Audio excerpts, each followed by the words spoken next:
rather hot in here, I believe is how the song goes. No, but I mean, literally, like it feels like it just got like another 10 degrees hotter. So the sweat, like this is the first time I've sweat from just like temperature in many months. How is that for you? I like to sweat. Who doesn't like to sweat? It's situational for me. Oh, I like to sweat. No, I don't sweat a lot. Regardless I'm not a sweater. Okay. So like when I sweat, like I like to sweat. Like it's like it feels good. Like there's a Finnish sauna on the property, a traditional Finnish sauna. And like that's one of my favorite things to do is like, you know, to literally sweat at that level. Like and to be able to do it on a regular basis is a real blessing. I love sweating in a But that would be an example. So yeah, so now I've got that. But I don't like if I was at like a wedding. That's what I'm saying. I don't want to sweat then. Yeah, yucky. Like if I'm at a place where being covered in your own toxins was not appropriate. And because there are places where that's a true description, right? Well, that's exactly what's going on. I get weirded out in traditional native sweats because women are required to wear long skirts and sleeves. And I'm happy to sweat like that, but I want to be naked. To sweat like that and then have your clothes, like your damp, disgusting, toxic clothes on you. Yeah. All right. This is the best. So I've known Mr. Rich for a very long time. And a lot of our relationship has been built around going to his saunas, like well over like 12 years. I would go at least 3 times a year. I mean, it's not a big number, but it's a pretty big number.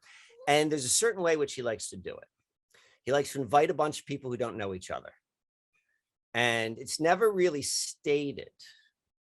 But, you know, like the host sets the stage in terms of like, you know, what is the appropriate protocol, right? Like you're at someone's house, like you don't start eating until they start eating. Right. You know, it's like, you know, it's you're so okay. So we're in the sauna. And so what's fun about it is like Mr. Rich is always completely nude, as you should be, right? But that's when you add that into the context of the environment. Now it's a real interesting story because one, it's not really stated. So there's always like, well, what, you know, in this culture, in this value system, like, it's like, well, what, you know, what do I do? What do I do? You know, that might be going on in the back of someone's mind. And then 2, we're in like, you know, generally speaking, the East Coast is a little bit more, culturally like tight, I would say. Like, you know, nudity isn't quite is less common on the East Coast than it may be in other parts of the world. So there's that element, albeit if you're here, you're probably somewhat like loose, I suppose. And then there's like the newness. It's like, okay, now I'm going to meet you, a stranger, and I'm going to meet you without clothes, and then we're going to have dinner together. So you got all of that in, and it happens. And like, that's so fun and exciting for me. I love that. So the funny part is because there's a lot of Amish from around here. I've been in a sauna with an Amish man before, and he didn't take off his wool trousers. See you, Anthony. See ya. Thanks for coming by. Thank you. See, that sounds like torture, like the literal worst, torture. The worst. Yeah. The worst. Yuck. But well, and I'm thinking, I mean, that may have been like 8 years ago. Like I remember that with greater clarity than what happened 3 days ago. Like that is so like when you talk about like, because I must have thought about that. I thought about with such intensity. It's like, well, what's it like when you take that off? Like, how does that stick to the skin? Like I pictured that in my imagination. And so obviously that stuck to such a point that I can still recall it with such vivid detail some years later. Okay. So I mean, I could say a lot of things about this sweating in clothes and then the nudity in these situations with new people. And I am curious to know what's going on with this weird time hiccup. Got to bring it back. So this is an example. So thank you for doing that, because we went and we hit that time window and then like everything just kind of came out. And now you're giving us structure. I do what I can. You do what you can. You do what you can. So, okay. I get with the Gemini moon, someone's got to do it. That might not be you. Sometimes it's me, but sometimes it's not. So I guess it's nice for me to be to not have to carry that. We take turns. What was the question? State the question again. You brought it back. It all started like, how did time get so wonky? Because you were saying you remember more clearly being in the sauna with wool trousered Amish man than what happened a month ago. And it feels like it's been, for me, it's been 3 to 4 weeks of time has just gone in a completely different direction. So there, that's such an for me at least, a fun and rich, like, kind of topic to look at. And so I'm excited to talk to go into that, and so we'll do it by layer. But the first thing is to recognize, like, this idea of how we individually, and then most often done collectively, understand the future. Mm-hmm. Like, you know this better than anyone else, but like, we think about it in terms of words, when we're talking about something which is not in the manifested realm, like that's kind of like talking about the future. And then that is somehow connected. It's different, but it's connected to how we picture the future. And we picture the future through our state-sponsored calendar systems. Mm-hmm. Like, I mean, that's just how it is. That's just the nature of how things work. Right. With statism, whatever the statism is, and within, like, how people work. So over the past 2 years, that has been messed with universally. All of the, like, changing of, like, times and people working, and like all of the things that kind of happened with like the new normal, if you will, for mainstream living. Mm-hmm. And that's enormous. That's enormous, because the way which we experience reality, being born into the system, is so tied into how we picture the future on the calendar system. Like, it is so, like the most powerful stuff is often not sexy. Like, there's nothing like less sexy. Like, it's so sexy to think about, like, all of, like, the exotic technologies and stuff like this. It's like, no, it's just like kind of like they're giving you this rhythm, this mental rhythm, to think about the future and to say, this is what I'm going to do in that future, and to link it with the word idea, so that then you and me, and we're all in the same, like, that's how you do it. That's exactly how you do that. And that got opened up.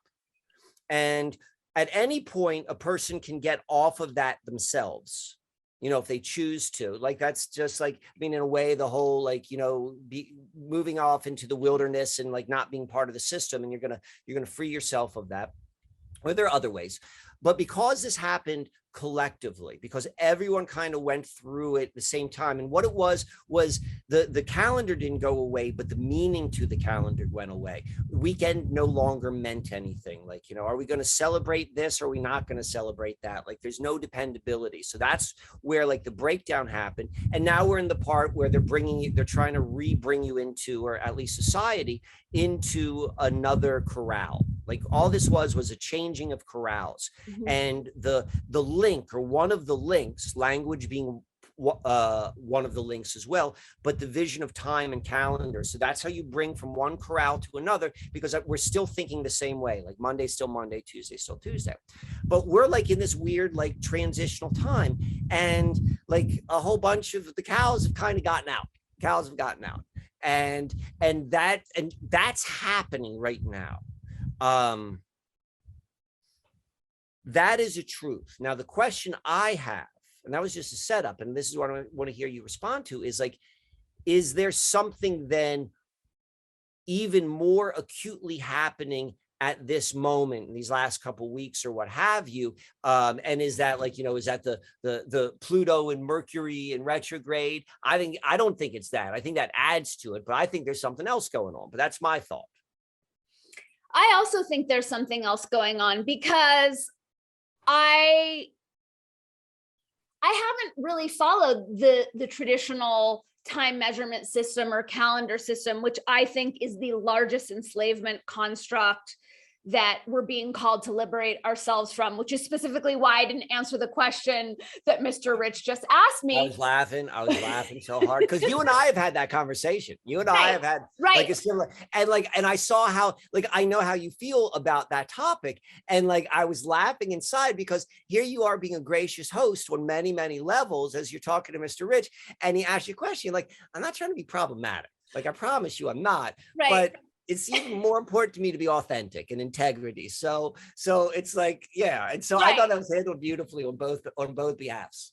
I appreciate that, because I'm definitely leaning into a more graceful way of handling it, because for me, it's not about vanity. It's about my understanding of language. I can't unknow what I know. So ever since I tapped into the mortality codes and I understand what types of languaging activate them, it's a practice of mine to not activate them experimentally to help liberate humanity, et cetera, et cetera. So it can be awkward in those situations. And I feel like it's one of the luxuries of not having children, of not being part of the matrix. I started throwing tantrums about celebrating holidays when I was in high school. So, these traditional markers that, if it's tax time, if it's Thanksgiving, if it's graduation day, if it's someone's birthday, like, I rarely acknowledge any of those things, which I feel like for me gives me a leg up in terms of expanding into multidimensional time and understanding that it's all simultaneous and playing that game differently. So as far as what's happened, like when you were describing what happened over the past couple years, I saw it kind of as an Etch-a-Sketch being shaken. And at the same time, like, a lot of those constructs are still in place. And I'm not saying that that's wrong as far as what I'm experiencing, because I was never part of that construct and my scheduling or time management changed not at all because of this stuff, but my experience of time has changed drastically this past month. So I do think it's something else that's larger and more mysterious that's going on. So there's a whole bunch in there. To me, the most powerful things of what hold people construct is using words like Monday, Tuesday, Wednesday, Thursday, Friday, Saturday, Sunday, thinking in terms of like weeks and months and years. And that's a tricky thing, because you're like, well, how else am I going to describe like 4 sunrises from this moment? I'm like, well, you could do that, but like, I get it. But so like when I just want to be clear when I talk about the calendar, like that's the level which I'm saying, like, that needs to go away. The regular, the 95 percenters, I guess you would call them,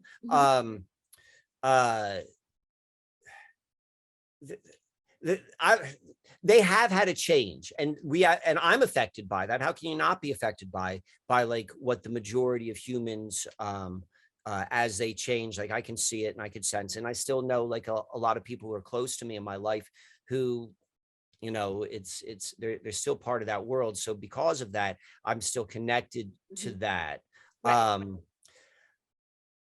My sense, at least as it relates to me, has been the deeper I have gone into the practice.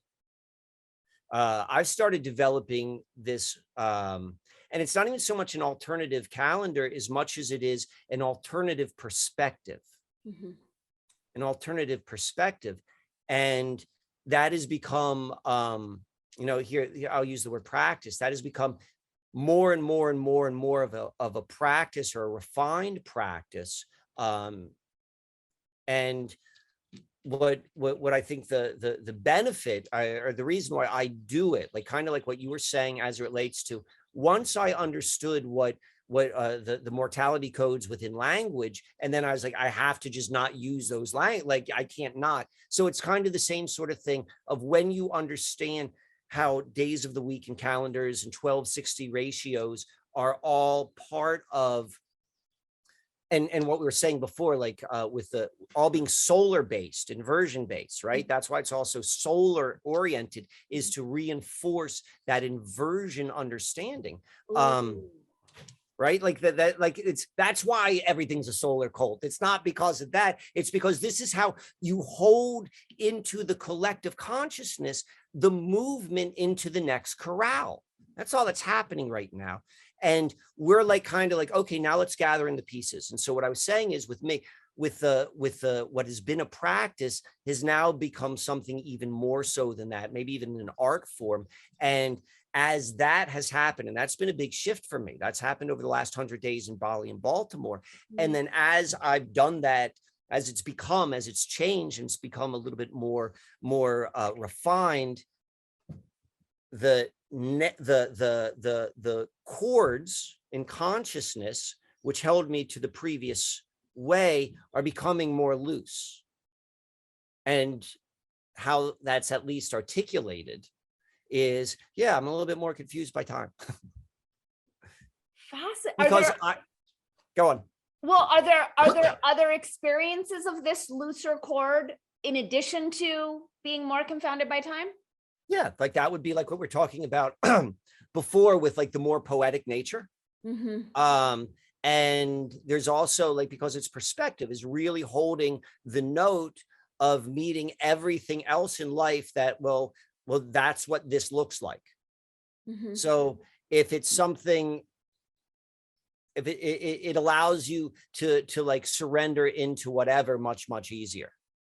Like, you know, if you like, we were talking about massage a little bit earlier about like, you know, when you feel that discomfort and learning how to kind of like both communicate like physically to your therapist that okay, I gotta relax in, and you need to like let up for a second right there, but let's find this liminal space. Like that's what applying that technique to then life, but from the perspective is like whatever you're bumping up against, if it's uncomfortable, it's just that.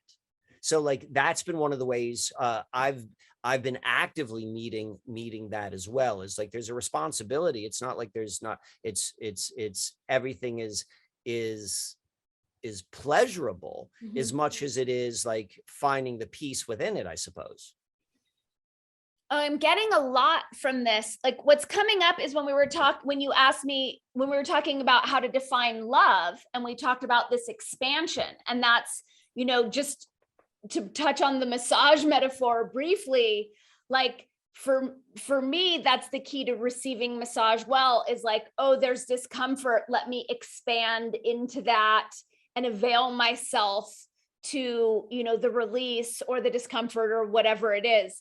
What I'm getting from how you're shifting right now, and then this kind of aha around the solar, is like, I hear you describing your experience as far more feminine, right? You're more surrendered. There's more allowing with the flow. And that was the piece that I got when you mentioned this solar calendar and this solar culture. And again, our misunderstanding of the return of the divine feminine, people thinking it has anything to do with embodied women in positions of power, when what it has to do is with like these larger meta energetic structures that shape and hold our entire culture, and realizing that our entire calendar system ignores the moon and is imbalanced toward the solar, is being yet another expression of this imbalance between the masculine and the feminine.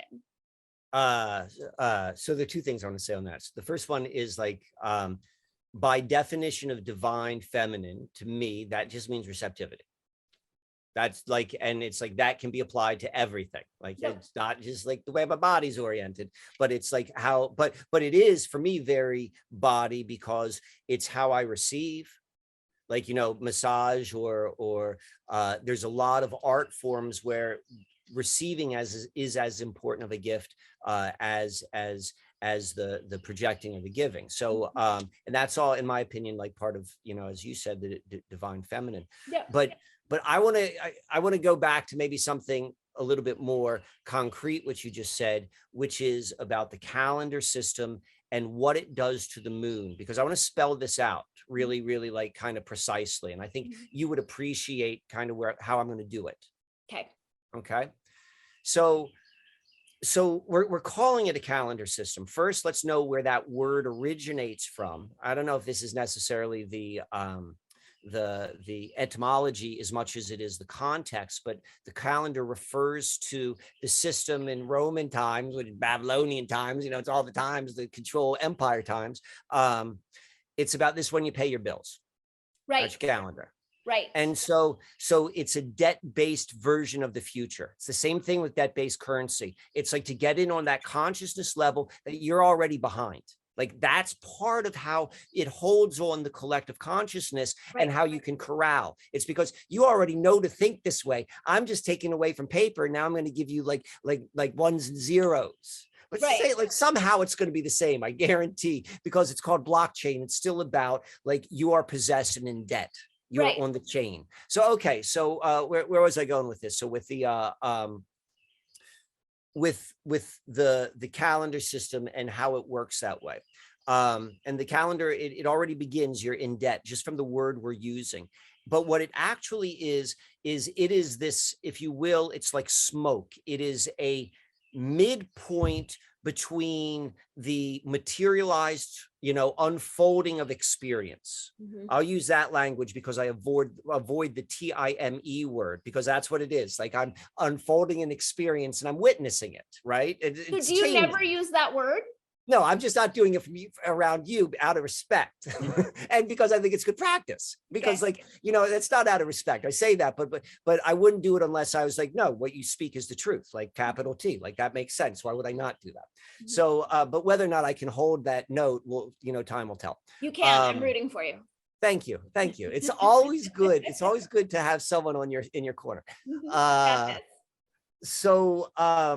What this time management system is it's this midpoint between something that has manifested and something which is not. And I put it down. Mm-hmm. Hasn't really happened yet, but this is kind of like where it happens, that midpoint, that smoke. It's not quite real or not. That doesn't mean everything you write down happens, but there seems to be a correlation between the stuff you write down, and happening. Or even if it's not writing down, like that Tuesday's tomorrow. I don't even have to worry about it. I can count on it. I can count on it like the next breath of oxygen, that Tuesday's coming tomorrow, like that level of reality. Like you are picturing the future in a realm. Okay. That's the importance of really understanding calendars, because it is framing up everyone's consciousness in a certain way, for better or for worse. This is just like this is how it works, the mechanics of it. So we've got the calendar system. So our calendar system is, we say it's a solar calendar system, but it's really, at least in theory, a lunar calendar system, because our calendar is really about 12 months. Right? Like, how important is it? Yes, every day you write the year theoretically, but the year changes only at one time. Okay. That's theoretically, at least, in theory, a solar. But the truth is, from a solar perspective, there are only 4 cardinal points. In fact, there are only 4 cardinal points with the moon as well. But it's like the solar is the equinox, which is, and there are 2 of them, when it is equal amount of daylight and darkness from a sunrise to sunrise, that would be the equinox. And then the winter solstice, what we'll call the winter solstice, is when there's the most amount of darkness in that like sunrise to sunrise cycle. And then the summer would be the most amount of lightness, and that would be relative to where you are experiencing life. So that doesn't really happen that much. And that isn't even worked into our calendar. Like we don't have like, we just change the year. That's really the only solar part. What we're really about are months. We got 12 months. And like after 12 months, then you get a new year. And we kind of correspond it with that stuff. So there's some element of truth. So month is a play on the word of moon, right? And because the moon is like there's a real cycle. There's a real cycle, which you can look at with your eyes, and you could see like, look, there's no moon, and then there's a big circle, and then like there's no moon again.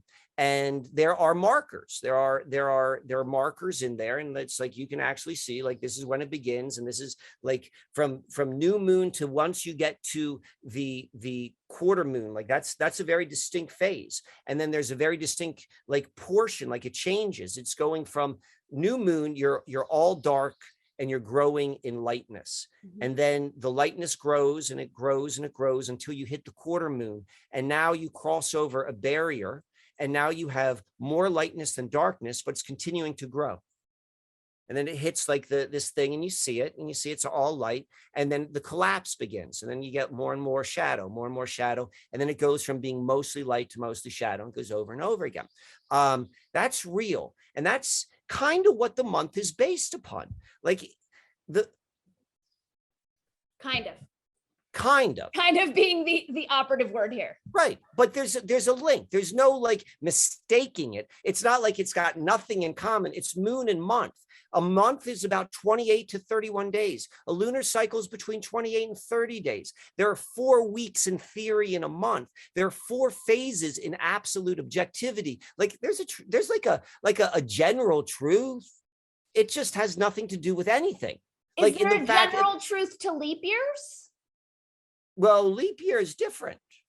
Leap year, we're doing something else. So what you're pointing out is like there's a strange interwovenness with between a lunar cycle and a solar cycle, which are generally connected, but they're not exactly the same. Okay, I can see how they're similar. Just like this. If there was like some third like being from some other realm, and they kind of look like, I don't know, like we can't even imagine, like just imagine something we can't imagine. And it's looking at me and you, okay? And we're standing there, and they'll be like, they're basically the same. Like me being someone with a male body, you being someone with a female body. They'll be like, they're basically the same. And we're like, well, actually, we're kind of really different. We're actually, there's a whole bunch of stuff but like from that perspective, you'd be like, but yeah, I get what you're saying. You're from another realm. And like, yeah, we've got more in common than less in common. Right, I got we're more human. in common. Like exactly. So that's what I mean by like the moon and the sun. They've got more in common, or in the calendar with the moon and the sun, they've got more in common. But yes, they're very, very different. I'm not saying that's not true. What I'm saying is one of the reasons why it sticks is because there's an element of truth to it. There's a familiarity, but at some point we've gotten to it. It's the calendar system is it's total clown world. Like it's literal clown world, because if it were true, you could go and do this. You'll go and so let me go back to your leap year question, because I'm sorry, this is a big topic, but it's a topic I love. What the leap year is our calendar tries to link the solar cycle with the lunar cycle. And they're kind of related, but they're not really meant to be that related. Like you could go and say like, yeah, they're kind of similar, but they're not the same. And we don't want to make them the same. That was the thing with the man, the woman. The leap year is like dark matter. You know, like dark matter, like they're like, there's this thing, it's out there, we don't know what it is, but when we add this into our equations, everything just makes sense. That's what leap year is. It's like, I know it doesn't make sense, but if we do this, we'll add like a quarter and this and that, and then like everything lines up where like we change the year, the number of the year with the 12 months, and everything's kind of cool, and everything still kind of like lines up with itself. Like it's jerry-rigged. You know, it's worked together. It's holding together. So, but we're really about the months. Now, if the months were factual, or if they were more grounded, and I'll say that because this just makes it more grounded. This doesn't make it completely grounded, but if it were more grounded with experiential reality, the first of every month would be the new moon. Right. It's the most logical thing in the world. Anything Super else logical. other than that is just ridiculous. Completely. And there is, and this is what I love so much about looking at and just planning and thinking about like the next lunar cycle, not even further than the lunar cycle, when you draw it out in the notebook like I do, is because everyone's a little bit different. Like there might be 6 days between new moon and quarter moon this lunar cycle, but next lunar cycle to be 7 days. And then maybe, so it's small, but what it does is like that's kind of what life around here is. Like, it's kind of similar, it's kind of predictable. Like, yeah, every day the sun's going to rise just like the other ones, but it's a little bit different than yesterday. You know, and so that seems to be true, but it keeps us on a real flowing relationship with the unfolding of experience versus, oh, Monday, Tuesday, Wednesday, Thursday, Friday, Saturday, Monday, Tuesday, Wednesday. You know, when you begin thinking like that, you lose the rhythm, and you don't need, and the system says you don't need that rhythm because everything in the system is based upon, you don't need the natural rhythm because it's a self-reflective system. And when you begin to realize it is the self-reflectiveness in all of its ways, and calendar is so big on it. And if you want to get out, and you have to recognize it's a blind spot. It has an impact on you bigger than you can imagine. That's what a blind spot means. Right. And so you go in and you're like, I'm going to start deconstructing that for the sole purpose that I don't want to think about the future as it unfolds in that system. I can't use that system with good conscience once I realize that it is what keeps, it's what keeps the same thing which they always say Babylon was based upon: human trafficking, government, taxes, calendar, 1260, zodiac astrology. It all comes from the same place. You know, it never changes. How does it never change? Because that never changes. So many thoughts. I mean, in terms of like how off, I don't know that inverted clown world would be possible if we were in harmonious sync with time's onward ticking. I think that the effects that, I'll just call it the wobble, that is our current calendar enslavement system has on our entire humanity and how everything works cannot be underscored. I think they're quite massive. And just going back real quick to the part about debt, when I'm working with my clients around any sort of scarcity, abundance, money issues, of course, it's obvious, how are you talking about money? But then I take us to, how are you talking about time? And there's always a similarity. In the same way that I invite people to never say the sentence, I can't afford it. There's never a moment where that's appropriate, empowered, or true. The same is, I don't have time. It does the exact same thing in terms of attuning us to scarcity frequency bands and directing the universe to configure to more scarcity, which also goes back to the languaging codes. I heard, Mr. Rich said, younger, older. Again, we're in this scarcity, this fake hierarchy about younger, better, older, worse. Everything's always this kind of temporal comparison. And that's one of the enslavement mechanisms of how we relate to time, wherein we are, if you look at a heliocentric model where the sun is the center, the way we talk about time, we're the center. Older, younger only has to do with us. Our own subjective place is what determines whether something is older, younger. But then you go to like the larger implications of this fucked up calendar. What is a calendar? It's a system that organizes synchronicity or sequences of unfolding, right? So any organizational structure you would imagine would be simple, easy to follow, make things more clear, right? That's the function. Our calendar system is so janky. There's nothing simple about it. We've talked about this before. December, DEC means 10. It's not the 10th month. October is not the 8th month. 30 days, 31 days, 28 days, except for every 4 years. Like, no wonder we can't or have not yet gotten it together to live in harmony as a human species when we've availed ourselves to this as our system of organization. So I think I that point, in my opinion, like I want to drill down into it, because when we begin to understand and see the mechanics, like, well, why would that work? I don't know. I find that kind of fascinating. So what was the last thing you just said right before? It was about the I mentioned the 30 days, 31 days, 28, every 4 years, 29. Like, who could follow that?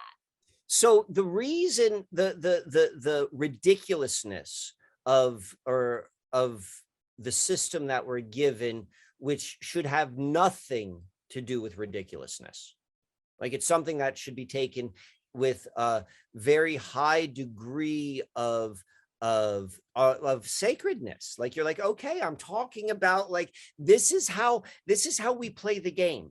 What's the game? Well, you wake up every day and you get to do this. This is the game. And so, like, part of it is like, this is how I play it. And so when you take the mental, and this goes by the collective, this has to be self-referencing, meaning everyone around you holds the same belief. Because if half the people around you were like had a different system, it wouldn't have the same juice. It's when everyone's got the same belief on something arbitrary. So the system of the calendar is that it is a I'm sorry. So the system of the calendar is so arbitrary that we're and meaningless, that everyone's putting their mind in something that isn't rooted to anything, which means it can be pulled around anywhere. Completely. Because it's not something you can see and understand, like just what you're saying. It's not understandably true. Mm-mm. And so because of that, that sets you up for doing anything, for like being taken anywhere. It totally makes sense, because if that's like our foundation, and our foundation is wobbly, if your foundation is wobbly, then you need to hold on to things that aren't your foundation to get yourself stable. Government, insurance plans, right. Like all those it things. Makes sense. Right. Like if you wanted to go, and that's why the self-referencing is so important, right? And the idea the idea of, look, and I never thought about this until you told me that your friend said that, like early in the conversation, that what was the phrase about, like he uses the ears or sound instead of what he sees? Oh, that he serves sound instead of light, because light right, that's what it is inversion dependent. So it's that, and recognizing the nature of our lobes and what they're doing. And like, the fact is, like, if that is how the eye works, like, I don't know, I'm trusted that it reflects on the back of my retina, and then all that stuff happens. I just know that I open my eyes and I see something. I don't know, all of that sort of thing. But assuming that's true, like that makes so much sense. But so much of the experience is held in place, this inversion, through these like non-sexy, like, oh no, that can't be where it works. That's not why it's always in control. But it's really something simple. It's like, focus on sound. Like literally, sound should be more important. Mm-hmm. Because when you do this, it has that impact. And because we're so toxic with it now, we can't even play with it smartly. No, not at all. And I think another way that the inversion plays out is in our misunderstanding of like that we think that time, or we've been indoctrinated to think of time as a linear conveyor belt that goes past, present, future, which means we have people under the delusion that they can't claim things in the present moment that haven't yet materialized, which has us again enslaved to the illusion of time and not manifesting and not moving through the world as conscious creators because of that flip. You hear these, someone just sent me something today about our president saying, talking about whatever tragedy just happened, we will do something. You just said nothing. Either you're doing something or you're not doing something. But again, that future base, we will do something, is the same as saying like supercalifragilisticexpialidocious. It's nonsense. It's meaningless. It's nothing. It's like Obama saying, hoping for change. There's no like claiming, there's no agency in our misunderstanding of time, and then how that informs how we language our relationship to time. Yeah. Does that make sense? Yeah, it does. It's such a the way our entire everything is self-reflective in the culture, and it is part of it is to create the perspective in which we how we live our lives and all that sort of stuff. And time is such a big part of it. And to always be thinking about our life in that linear sort of way is like, yes, like, it's like, how can you, yeah. Yeah.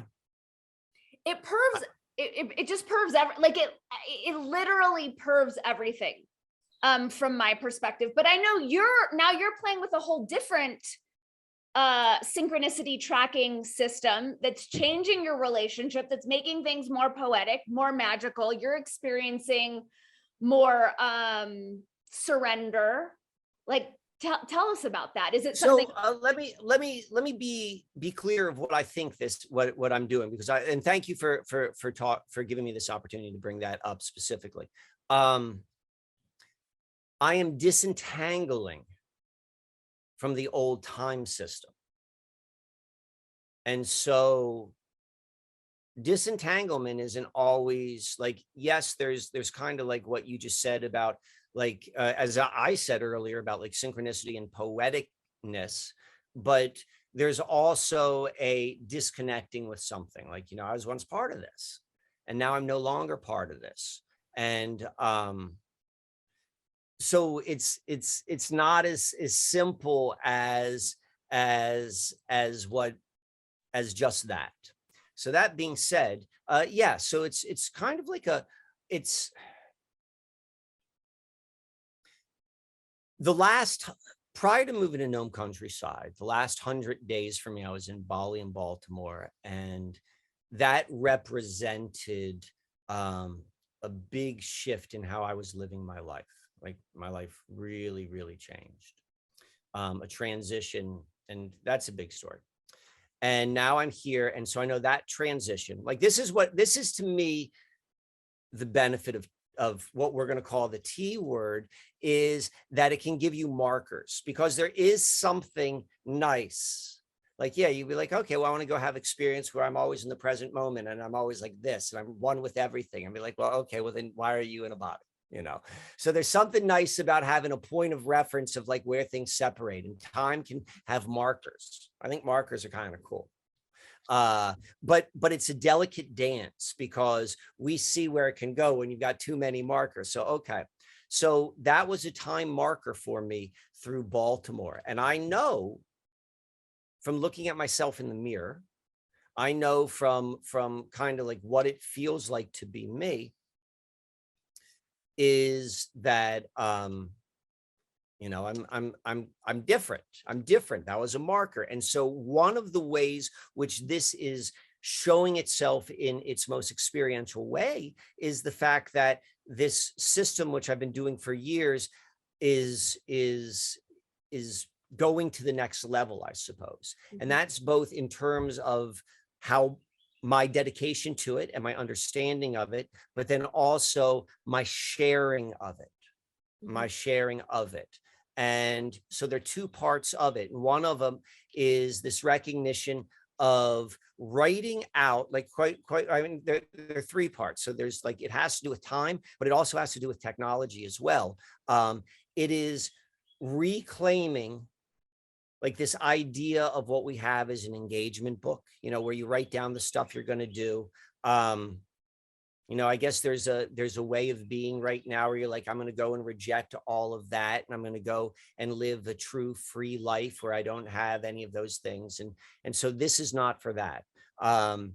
This is like, how do I kind of like make this transition off of time and beginning to move away from technology, moving into something which is a little bit more, I don't know, I'm going to use the word, at the very least, it's not the world being sold.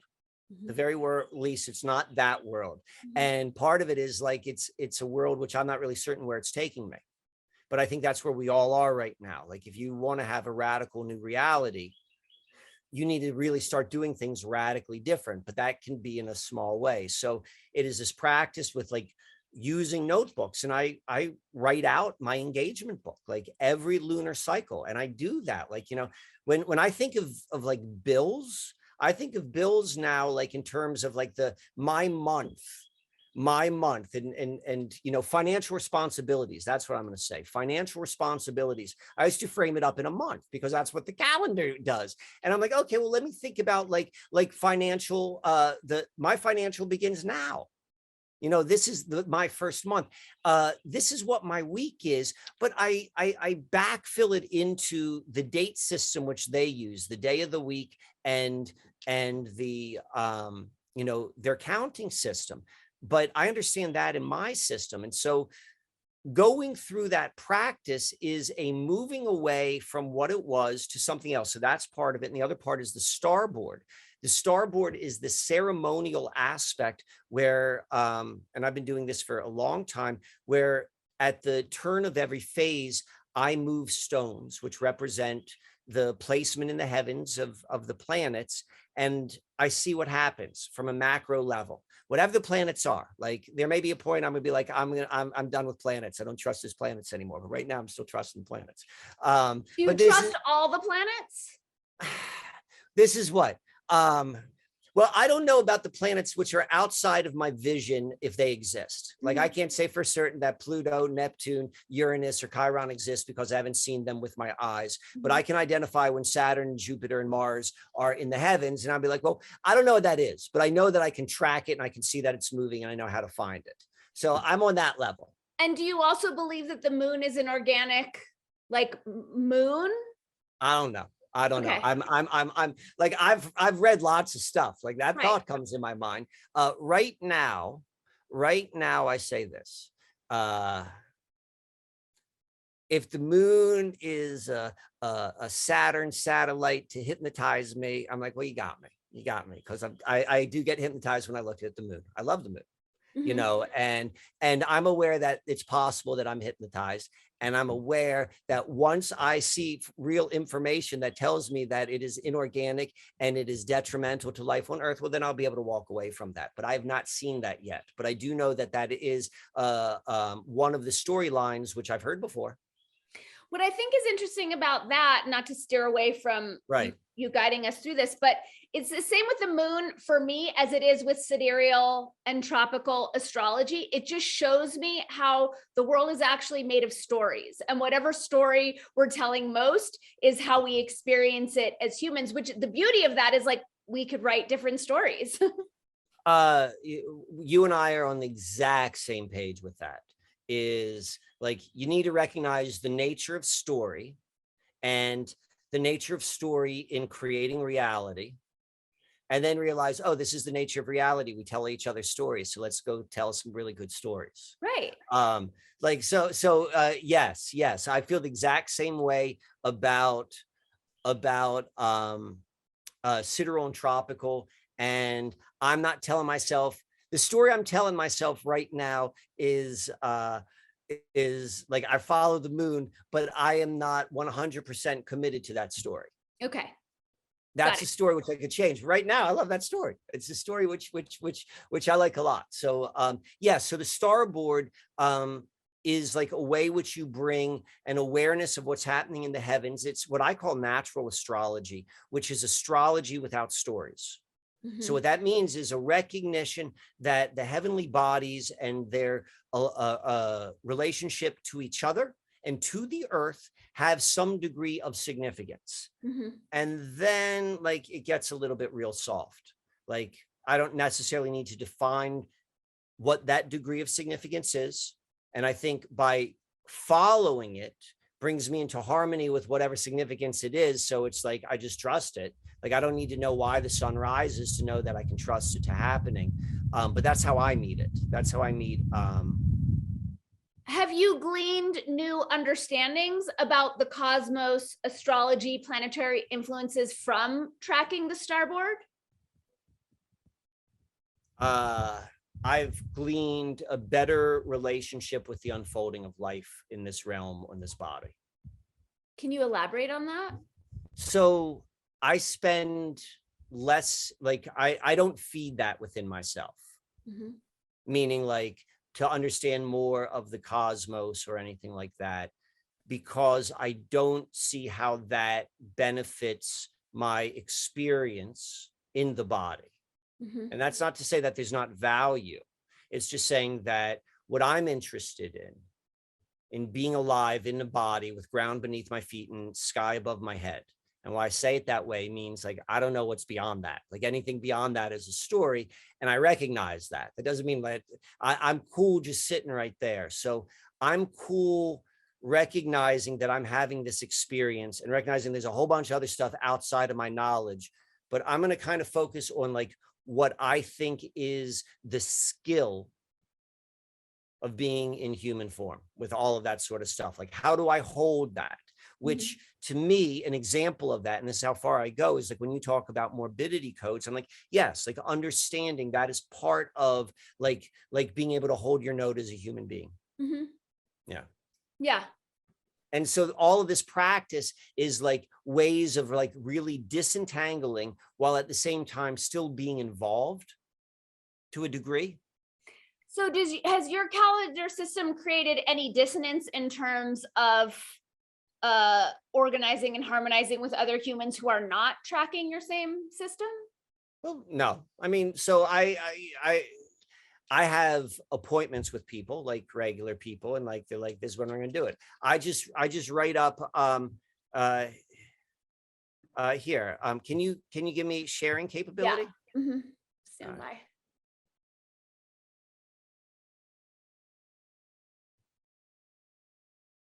I'm figuring out how to do it. It's happening. All right, take your time. I'm just gonna make you the host. All right. I'm trusting you to host with integrity. A host with integrity. Okay. All right. Let me see here. So these are some screenshots of. So this would be what I would call, what you would think of as like a month in a glance or in the future. So I have about 12 of these unfolded. And so each of my months, like I just use traditional names for the lunar cycle at the time. So this was Harvest Moon, September 6th through October 5th. And so what I would do with this isn't what I use on a regular basis. If I was like in 2 months, I knew that we were going to have an appointment, this is where I would write it. So that then when I would do the regular, appointment or the regular month, I have something different, but this is like in advance. And here you could see it again. Is that a whole month that I'm looking at? The one on the left is, so that's a whole Hunter month. Moon. No, this is Harvest Moon on the left and Hunter Moon on, you could go inside, Anthony. Okay, I got it. So these are weeks on the, what would So those lines are phases. Those are my phases. So those are moon phases. So I know the beginning. So I just know this from my own nomenclature, is this first one, that's the new moon to the end of that phase. This is the first quarter, that's the full moon, and then that's the last quarter. But that's do I have any images? So like this is how I would do a given week or a phase, if you will. So it began for me here, Monday, September 20th, and it goes to Tuesday, September 18th. I think that was probably last year. And this is how I set it up. Like, this is like when I do things with my boys, these are podcasts, these are sessions, this is other. And like, I do this and I separate each one by the phases and I lay this out. And this is kind of like the older way, every lunar cycle. Like this is the first page of it. The first page I write down, this is my sun through North Node and vertex point. This is its placement in tropical. This is its placement in sidereal. And I do that to remind me, like, guess what? Signs change. Planets stay the same. So I'll do that. This is an entire year at a glance, what you would think of as a year. So it's like lunar cycle after lunar cycle after lunar cycle. The first one in each one is new moon, first quarter, full, last one. And then I list it. You have to list it down by the day count and the day of the week. Like if I just wrote down January 6th right here, that would be meaningless to me. But when I could see that's a Thursday, I'm like, okay, yeah, all right, I understand where that is in the cycle. So it takes a little bit of effort to do this. But here's the thing, like that's the whole sales job of the future is the value of convenience and the underselling of effort. Like, well, it's so much easier to just do this in Google. I'm like, of course it is. It's even easier to do it in the metaverse. When you get like a metaverse assistant, that's the easiest thing in the world. Like, there's something about putting effort, which is, in my opinion, and this to me also is very different than this. Well, that you're just looking at. There's no, you're not engaging. You're not. So what is this in the middle? This is the phases of the moon, right? And what you have here is the number 1, and there's the number 31. What you have here is January, and that's December. Let's compare that to, we'll compare it to this, okay? So here we have the calendar dates in the center, as opposed to this, where the lunar phases are in the center. And we're understanding the calendar dates based upon the phases of the moon and the overall lunar cycle. So my point of reference and consciousness is what's actually happening. Here, your point of reference and consciousness, yeah, you're looking at the moon, but you're understanding it through the calendar. Well, it's another inversion. So in this one, you have the solar holding the lunar. In your version, that's another way of putting it. That's exactly right. That's the solar holding the lunar. And this is the lunar holding the days, or the date counter, or we call that solar as well. And so it's through the practice. Like, it's a very practical practice. What it does is, oh, I'm sorry, did you want to see that again?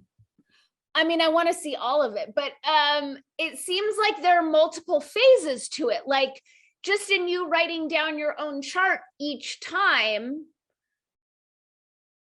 and then like what you just did, where you're writing down. I think most people, like for me, I have this, and oh, I don't think you can see it. Whatever. I have a written calendar, and exists for me to write things in. That's one aspect of what you're doing. But then you also have the aspect where you're just putting in the days of the week with the lunar cycles. And then you have another aspect where you're just doing your own natal chart. Am I correct? So I'm a calendar nerd like you can't imagine. I've studied more like traditional calendars than you can imagine. And I know all the different ways which calendars are done. So this is my taking of the best ways of everything. So usually in the very beginning of like a lot of like notebook calendars would be like, you'd put down your information, like if found, send to Danny Katz, and this is my address. Okay. So my address, because this is dealing with me and my relationship with the heavens, my address is my natal chart.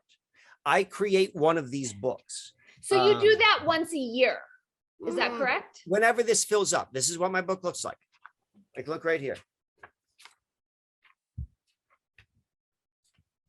Okay. So this is how you initiate each record. This is, and then in the beginning, if you go and look at a regular calendar, they're going to have the year in advance. So my second page is the year in advance. Okay. And then after that, I got this. This reminds me of the relationship between solar and lunar. And it's all based upon dates. And I put marks in this, which indicate when things happen in my life, so I can begin to see events in cycles.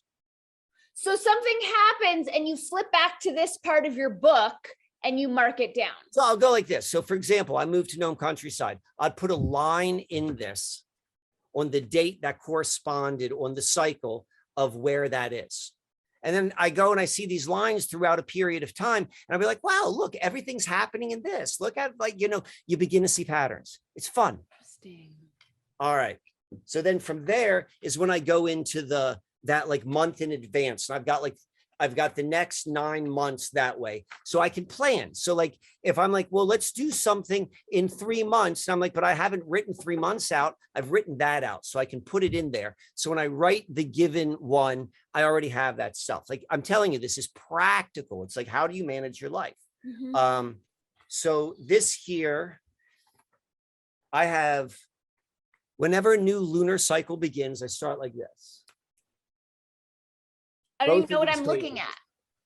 So I'm putting out like when the dates are. These are things I track based upon the phases. Everything is done phases of the moon. I just saw Warrior King, Magician. What do those correspond to?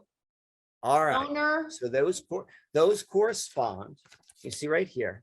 Yeah. This is the moon from new moon all the way up to full moon down to new moon. And two things are happening. The forces are it's building in light and collapsing in light. And it's going from mostly dark to mostly hidden to mostly visible. Okay. So there are 4 quadrants: building and hidden, visible and building, collapsing and visible, and collapsing and hidden. And those correspond, like I just turned them into like Archean, Jungian archetypes. Okay. And so I just frame that period up that way. And it's based upon a truth. Like the sun is real, or the moon is really growing in light. It really is mostly dark. And like, however that affects me, at least I'm aware of it. Right. And so I bring that level of awareness. So every time I start a new lunar cycle, I just did this one. If you notice, there's nothing written in it yet because it's the new moon. I did this 2 days ago. And then right here are all the things how I track the things which I'm working on, like goals, and like I got a lot of projects. So that's where I do it. Mhm. And then I wrote out each of what you would call a week, but they're phases. They're based on the phases. This is the new moon from Monday 5:30 to Monday 6:6. And then from first quarter, it goes from Tuesday 6:7 to Monday 6:13. And what happens on the blank page? I write notes. What would you write in your notebook? I'm just checking. I write notes. So like, it's just like a regular notebook. Like I just write down, like something comes up. I'm talking on the phone. I want to remember something. I write it down. Like that's what I mean. Like it's the most practical thing in the world. Like this isn't like I'm doing so I love the 13 moon calendar, right? This is, and I've had so many 13 moon planners. I bought them all. I loved them. But they weren't practical enough for me because I am engaged. Like I've got a lot of projects going on. I'm beginning to manufacture these starboards. Like that's a lot of work. I've got a lot of different shows which I do with people. So like keeping track of that. I've got things which I like, other projects which I'm creating, which is like totally in alignment. Like this is my personal opinion. This is a time for purpose. Like if you're not working on a purpose, and what that purpose should be is like, this is why I do what I do. Right. This is why I'm getting out of my bed. And this is how it fits into what's going on in the world. Like this is the time for that. And so you need to kind of have, at least I do, you need to have your ducks in the row. And until I do not need to bring this level of intensity, but I kind of like it, you know, it's the way I do things, like, then maybe I'll soften with that. My ex-wife thinks it's the funniest thing in the world, that she's like, I can't believe, like, she was always amazing with calendars, and I was always so bad with calendars. And she's like, I can't believe this is what you do. I just can't believe that this is who you become. Because the reason I'm so good at this, because I was once so bad at this. And there's part of me which said, I need to find a way to structure this, that it works. And this is only part of it. Like I've got other notebooks which do different things. This is a notebook which is totally for projects. Nothing about projects goes in here except for engagements. And like each one of these, like, so get a load of this. Each phase has a different set of affirmations in alignment with the archetype of that. This isn't something I'm making up. This is something which I'm like, let me look at that archetype. That translates to me. What do I want to say to my unconscious, which is in alignment with that? What are the archetypes for today's moon? Well, it's the same. Well, it's the new moon. So the new moon is going to be, the new moon is actually really, really specific. It's a still point, if you will. But let's go with what this phase is, because the archetype doesn't change so much by the day, it changes by the phase. And so it is about being hidden and building, growing, because it's mostly dark. That's why it's hidden. And it will then be growing in light over the next 6 or 7 days until the first quarter becomes evident in the sky. So I call that the magician phase. So what do you do when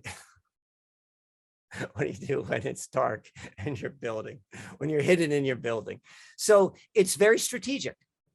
That's what strategy is. It's like, let me think, okay, what am I trying to do? Like, that doesn't mean you spend all week. You're just aware of that. And like archetypes might be saying something, which is like, you know, or affirmations, excuse me, which are very much in alignment with like, you know, something which is strategic, or something which is like, this is what I'm building. This is something which, you know, is part of my inner work, which I'm thinking about and planning for.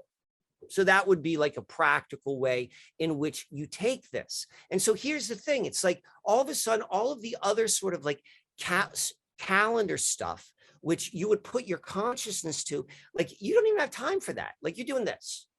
You're like on your story, and you're filling your awareness with like about how I'm spending my experience here. And this is how I'm aligning it up, just like how you do with regular things. And you are bypassing that other system, while at the same time, every single time I lost the screen share again. I took it away. I'll give it back. Oh my. The moment you could take it away, you did. I thought I was ahead of the game.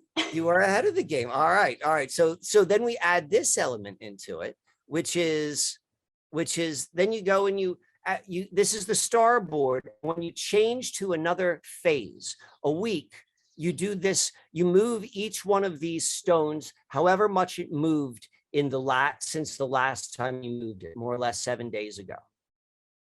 And so you're beginning to see, like, for example, this is Mercury. So that would move probably like 8 degrees usually in 8 days. And this is Venus, and that's the moon. And you're beginning to see the speed of that. And you're beginning to pick up, you're beginning to literally understand the frequency and the rhythm. And then lastly, you know, I do like to add in an element of like divination, if you will. And I like to pull cards. So I pull cards for each one of these phases, and I write it down, and I use those cards as a point of reference to just kind of reflect upon the week. Like, how do I see this, or what does this mean? I have so many questions, and I know you have a heart out today. How much more time do I have you for? 5 minutes. Okay, cool. So the biggest piece that I'm getting from what you're all that you're sharing, we started with, where do you have Gemini in your chart and Mercury going retrograde? And my experience, you know, I had a writing partner for years who had a Gemini moon, and we would fight about, it was always about time and timing and schedules. And I see this with other friends who have strong Gemini. And I'm wondering if there isn't a part of Geminis that have a fundamental resistance to the co-opting of the calendar, and a sort of unconscious refusal to play in the wonky game. And maybe this is harmonizing for you because it finally makes sense, and you can drop into something that has more integrity and that you can legit trust. Mercury, which rules Gemini, you know, if we want to go down that system, in my opinion, is one of the more interesting of the archetype. You look at the planet and you see how it moves, and then you could understand maybe some of the qualities of it. And Mercury, as like a white dot in the sky, like it's always close. It's always within, I think, 30 degrees of the sun. It doesn't go far, and it moves fast. It moves really fast. And so more than anything else is like about timing and movement and quick movements. And that seems to, I mean, they're all about time, but there's something extreme maybe about Mercury. And I mean, if you really, what I probably think it is, if you want to go and link it to an astrology aspect, I said my Saturn, which is time, is in Gemini as well. And it is in opposition with Neptune. And Neptune is like no time. So that dance is like, that's what this kind of is to me, is like I've never kept time. I've never done anything like that. It's always worked out for me, but I've always had maybe in the back of my mind the calendar, which I used to keep in my head. But I've always also been fascinated with calendars. I told you I was a calendar nerd. I would buy 2 calendars a year, and I would never write anything in any of them. I just carry them around. Right. Until I started making my own. But the purpose of this, so here's the purpose. The question is like, well, what if why? It's because if you are not consciously disengaging from the old way, you're just going to keep on going along and being corralled. And so this is a practical approach. It's not the practical approach. I'm just saying this is the one which I've done. I think it might be the practical approach. What I like about it, I don't want to say that. That's what I'm good for, saying things that other people don't want to say. What I like about this is it allows people to disengage, but they don't have to like quit their jobs or sell their houses or take those steps that so many people are reticent to take. This is the big one. This one is really going to have the most gravitas, I think. And then I feel like the other pieces will probably loosen up of their own accord in a more organic way once we're harmonized with a more honest and integrist time tracking system or T-word.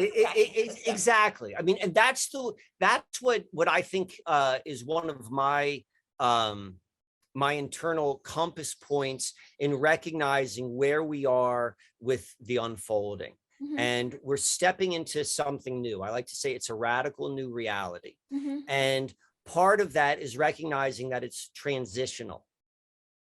It's transitional. Mm-hmm. And so like maybe everyone wakes up tomorrow and like everyone like gets it. Like we're all like, oh, I got it now. But I'm thinking it doesn't work that way. I think it works a little bit more so is like we kind of are waking up to whatever this is and we're doing it different and better. And it has to move off in practical ways. And how we do that is we begin to recognize what we've always been using unconsciously. That's why I think like what you talk about with the words is exactly the same thing is what I'm doing. It's like it's approaching language in the same way I'm doing with like not just so much time, but how we manage it, how we manage time. That's probably a better way of describing it, because it's still within that confines. I get that, but it's a little bit less. Yeah, I get that. I mean, I think we are doing similar things because we're both transforming the metastructures from within, but we're still allowing the metastructures to be there. Right. Like we're not obliterating them. It's like, right. Okay, if these are the metastructures we're going to use, here's some upgrades. Right. I'm really curious, and maybe we could talk about this next time, of if you synced with other people who are using this. But my last question for you, since we're both holding crystals, is when do you put your crystals out to get the moon energy? Sometimes I wonder, like, I want new moon energy, but since I can't see the moon, is there any point in putting my crystals out in the new moon?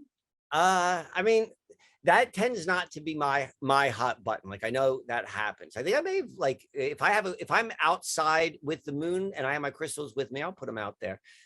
And if it makes sense, if I could see the moon out my window and I'm like, oh, I got my crystals, but it's not like a real conscious sort of thing for me.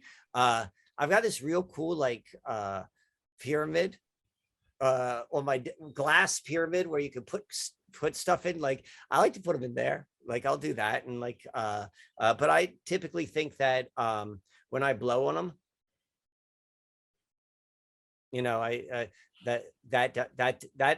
that's how I like to cleanse them, I suppose. Okay, cool. That's my life hack. Thank you for that. Can our audience tap into this calendar? Like, is your course ready? I know the starboard. I'm so far, like, this is funny. Like, so there are two things. This is much more of a workshop.